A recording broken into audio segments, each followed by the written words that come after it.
اللهم إني أعوذ بك من أن أشرك بك شيئا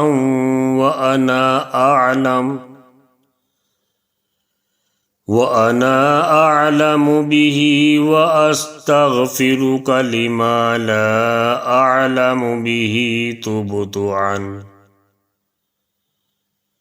تبت عنه وتبرأت من الكفر والشرك والكذب والغيبة والبدعة والنميمة والفواحش والبهتان والمعاصي كلها، وأسلمت وأقول لا إله